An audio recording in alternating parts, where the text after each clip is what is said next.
इतनी बड़े स्तर पे भारतीय जनता पार्टी में गुटबाजी इतनी क्यों है, जिसकी वजह से सरकार चल नहीं पा रही। अनिल विज जो है उनकी फाइलें जो है मुख्यमंत्री क्लियर नहीं करते। धनखड़ साहब और मुख्यमंत्री जी की क्या गुटबाजी रही।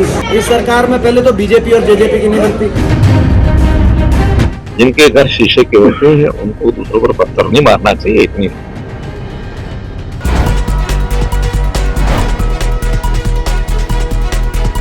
दोस्तों नमस्कार, मेरा नाम संजय मग्गू है और मौजूद है देश रोजाना के डिजिटल मीडिया प्लेटफॉर्म पर।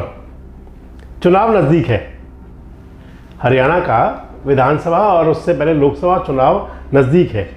कारण कि क्योंकि अब राजस्थान का विधानसभा चुनाव हो गया, 30 तारीख को तेलंगाना का हो जाएगा, 3 तारीख को चुनाव परिणाम आ जाएंगे, फिर वहाँ की 5 राज्यों में सरकारें बन जाएंगी और सरकारें बनने के साथ ही जो हरियाणा का सत्ता संग्राम है ये तेज हो जाएगा। हालांकि हरियाणा का सत्ता संग्राम तेज तो पहले से ही है, क्योंकि जब चुनाव नज़दीक आ जाता है, जो चुनावी साल होता है 2019 के बाद में जो 2024 का साल है, क्योंकि 5 साल पूरे होने जा रहे हैं। मई 2024 में तो लोकसभा का चुनाव होना है और अक्टूबर 2024 में चुनाव होना है विधानसभा का। तो दोनों चुनावों के लिए जो समय रह गया लगभग 6 महीने और 11 महीने, यानी कि चुनावी साल में प्रवेश कर चुके हैं। और जब चुनावी साल में है तो फिर नेताओं की रार बहुत बढ़ती है। पॉलिटिकल पार्टीज के अंदर जो अपना अंदरूनी पंगा होता है वो तो रहता है, उसको छुपाने के लिए, दरकिनार करने के लिए, नज़रअंदाज करने के लिए दूसरी पार्टी वालों पर आरोप लगाए जाते हैं। अब आपको पता ही है कि हरियाणा के अंदर जो कांग्रेस की स्थिति क्या है। कांग्रेस की कंडीशन ये है कि कांग्रेसी नेताओं के बीच में कोई भी एक दूसरे को फूटी आंख सुहाता नहीं। 3 अलग अलग गुट बने हुए हैं और उन गुटों के अंदर में मान लीजिए गुटों के अंदर भी गुट बने हुए हैं और उन गुटों के अंदर फिर गुट बने हुए हैं। मतलब प्रदेश से लेकर के और ब्लॉक लेवल तक गुटबाजी है। और खाली ये कांग्रेस में नहीं है, ये गुटबाजी हर पार्टी में होती है। किन्हीं पार्टियों की सामने आ जाती है तो किन्हीं पार्टियों की छुप जाती है। अब क्योंकि कांग्रेस के नेताओं पर तो हमेशा बात चलती रही है कि कांग्रेस की गुटबाजी बहुत बड़ी है और इस गुटबाजी के चलते संगठन तक नहीं बन पाया। भारतीय जनता पार्टी के नेता कार्यकर्ता अपनी पीठ थपथपाते हैं, देखिए हमने तो अपना पन्ना प्रमुख तक संगठन बना लिया, इनका तो प्रदेश स्तर तक भी नहीं बना। अब इन सब को लेकर के रार चलती रहती है और इस रार के बीच में अभी दीपेंद्र सिंह हुड्डा ने कहा, जब उनसे पूछा कि भाई कांग्रेस के बीच में रार है, तो उन्होंने कह दिया नहीं, हमारी कोई लड़ाई नहीं है, लड़ाई तो अब बीजेपी वालों की। देखो कह रहे हैं कि खट्टर साहब की विज साहब से नहीं बनती, यानी कि मनोहर लाल जी के अनिल विज से नहीं बनती, दीपेंद्र हुड्डा कह रहे हैं, और विज साहब की खट्टर साहब से नहीं बनती, फिर राव इंद्रजीत की नहीं बनती खट्टर साहब से, खट्टर साहब की राव इंद्रजीत से नहीं बनती, धनखड़ का कांटा निकाल दिया खट्टर साहब ने। मतलब बहुत सारी बातें कह रहे हैं। देखिए क्या कह रहे हैं ये। कब तक जिला अध्यक्ष बना देंगे? कांग्रेस का जिला अध्यक्ष जब हमें सही समय पे जब ऐसा लगेगा, कांग्रेस पार्टी की नियुक्तियों से और नियुक्तियों की घोषणा से कांग्रेस पार्टी को मजबूती मिलेगी, हम उसी समय उचित समय पे कांग्रेस का हाईकमान ऐसे फैसले किया करें। गुटबाजी का एक बड़ा सवाल रहता है। आपकी बात बिल्कुल सही है। बहुत ज़्यादा हमें चिंता है इस बात की कि प्रदेश के अंदर इतनी बड़े स्तर पे भारतीय जनता पार्टी में गुटबाजी इतनी क्यों है, जिसकी वजह से सरकार चल नहीं पा रही। अनिल विज जो है उनकी फाइलें जो है मुख्यमंत्री क्लियर नहीं करते। ये समझ में नहीं आ रहा हमें धनखड़ साहब और मुख्यमंत्री जी की क्या गुटबाजी रही। इस बात को लेकर आज के दिन ये सवाल दे पाए, भारतीय जनता पार्टी के पास कोई जवाब नहीं मिल रहा। कांग्रेस में जो एक सवाल आपने पूछ लिया था उसको आप रिपीट क्यों कर रहे हैं? अगर गुटबाजी कहीं है तो भारतीय जनता पार्टी और इस सरकार में पहले तो बीजेपी और जेजेपी की नहीं बनती। दुष्यंत चौटाला जाते हैं उचाना में, कहते हैं मैं लड़ूंगा, और वीरेंद्र सिंह कहते हैं मैं लड़ूंगा, नारनौल में कहते हैं कैप्टन अभिमन्यु मैं लड़ूंगा, उनका जेजेपी का तो विधायक है वहाँ से। पहले बीजेपी और जेजेपी की नहीं बनती, जेजेपी वालों के अंदर से आपस में नहीं बनती। दुष्यंत जी जहाँ जाते हैं जेजेपी का विधायक नहीं दिखता और बीजेपी की आपस में नहीं बनती। कहीं मुख्यमंत्री और विज साहब का आपस में खटक पटक है, तो कहीं मुख्यमंत्री धनखड़ साहब का है, कहीं मुख्यमंत्री और राव इंद्रजीत जी के आपस में नहीं चल रही। और जिले स्तर तक हम जाएं, कहाँ कौन से जिले में कितने गुट हैं, तो वो तो जो है अपना, मैं समझता हूँ कि कांग्रेस पार्टी एकजुट है और गुटबाजी कहीं है तो इस सरकार में गुटबाजी। और इनके जवाब में मुख्यमंत्री मनोहर लाल थे करनाल में, तो उन्होंने करनाल में जब उनसे पूछा कुछ खबर नवीसों ने कि भाई दीपेंद्र हुड्डा कह रहे हैं कि आपकी पार्टी में लड़ाई है, तो कह रहे हैं कि मनोहर लाल जी कह रहे हैं कि जिनके अपने घर शीशे के हों उनको दूसरों पर पत्थर नहीं फेंकने चाहिए।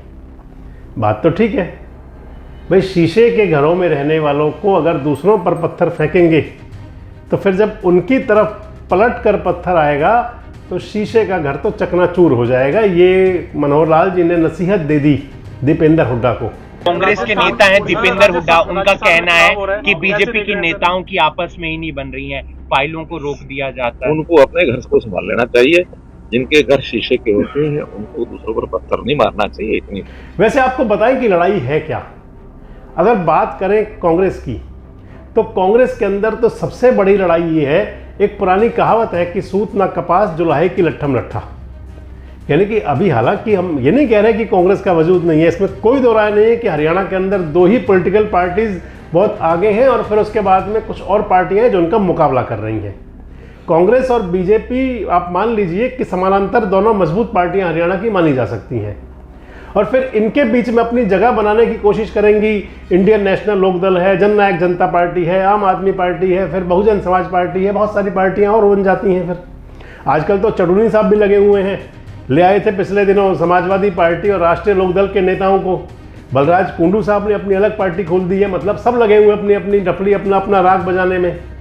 पर बात अगर कांग्रेस की करें तो कांग्रेस के अंदर सबसे बड़ी जो रार है वो बड़ी वाली कुर्सी की है, मुख्यमंत्री कुर्सी की।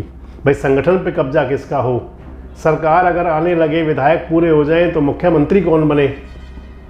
तो संगठन की रार तो आप देख लीजिए यहां तक पहुंच चुकी है कि 9 साल में कांग्रेस के जिलाध्यक्ष तक नहीं बन पाए। हालांकि पिछले दिनों बात चली जिलाध्यक्ष बनाने की, लेकिन वो सूची पर मोहर लगती नहीं। अब देखते हैं राजस्थान के चुनाव परिणाम जब आ जाएंगे इन 5 राज्यों के, तो उसके बाद हो सकता है खड़गे साहब ने एक बार हुड्डा साहब और उदय भान जी दोनों को बुला भी लिया था, बात भी हो चुकी है, शायद कोई सूची बन जाए। अब दूसरी अगर संगठन से ऊपर चलते हैं तो फिर सरकार की लड़ाई है। कुमारी शैलजा अलग दावेदार हैं मुख्यमंत्री की।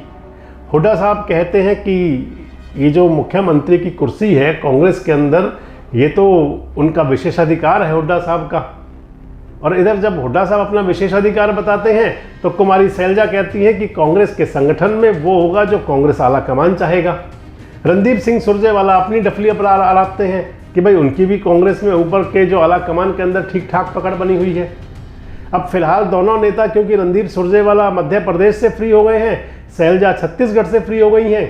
हालांकि अभी जब वहाँ पर सरकार बनाने की बातें आएंगी, किसकी बनती है नहीं बनती, किसको कितनी सीटें मिलती हैं, कौन सी पार्टी आगे रहती है, कौन सी पीछे जाती है, थोड़े दिन व्यवस्था फिर हो जाएगी। लेकिन जब चुनाव हो गया तो मान लीजिए वहाँ से खाली होकर आ गए हैं, 3 तारीख तक खाली हैं, दोनों नेता लगे हुए हैं।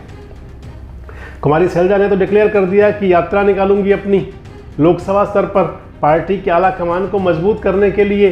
तो रणदीप सुरजेवाला भी लगे रहते हैं, कभी कैथल, कभी करनाल, कभी कुरुक्षेत्र, कभी अम्बाला, कहीं ना कहीं वो भी लगे रहते हैं।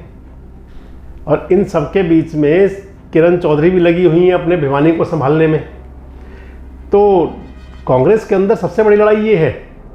और जहाँ तक भारतीय जनता पार्टी की बात है, हालांकि पार्टी में डिफरेंस की बात चलती है, संगठन की बड़ी बात चलती है, लेकिन राव इंदरजीत सिंह गाहे बगाहे मुख्यमंत्री जी पर तंज कसते रहते हैं, आरोप लगाते रहते हैं। और अगर वो लगाते हैं तो फिर अपना गब्बर पीछे नहीं है। गब्बर हालांकि सीधे सीधे तो नहीं बोलते, लेकिन घुमा फिरा कर ऐसी बातें बोलते हैं कि जो अंदर तक चुभ जाती हैं। अब गब्बर में और मनोहर में आपस में भी कहीं ठन रही है बहुत दिन से। गब्बर साहब तो काम भी नहीं संभाल रहे। आप देख लीजिए पिछले दिनों मुख्यमंत्री जी ने जब कहा सफाई कर्मचारियों को लेकर काम नहीं तो वेतन नहीं, तो कुछ अखबार नवीसों ने तंज भी कस दिया मुख्यमंत्री पर कि आपके तो मंत्री भी काम नहीं कर रहे हैं, उनका वेतन कब बंद करोगे। मतलब लड़ाई बराबर है। अब हालांकि भारतीय जनता पार्टी के अंदर अगर माने तो सरकार और संगठन पे पूरी तरह से कब्जा मनोहर लाल जी का है।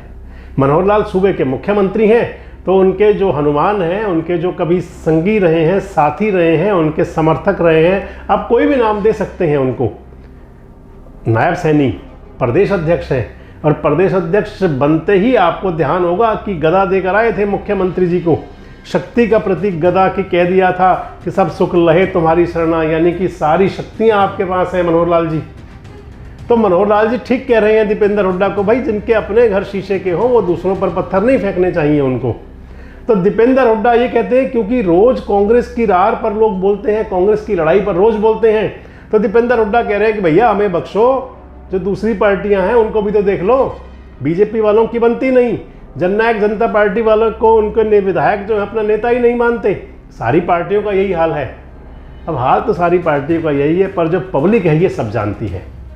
जो जनता है, जनता को जनार्दन कहा जाता है, और अब जब चुनाव नज़दीक आ रहा है तो जनता जनार्दन ने कोई तो फैसला कर लिया होगा किसको अपना बनाना है। आपको क्या लगता है कि जनता जनार्दन क्या फैसला करेगी? क्या इस तमाम प्रकार की जो गुटबाजी के बाद भी कांग्रेस सत्ता के चरम तक पहुंचेगी, या भारतीय जनता पार्टी के जो मुख्यमंत्री मनोहर लाल हैं वो संगठन के साथ मिलकर कदम ताल करते हुए वापस तीसरी बार अपनी कुर्सी बचाने में कामयाब होंगे, तीसरी बार भारतीय जनता पार्टी को लाने में कामयाब होंगे?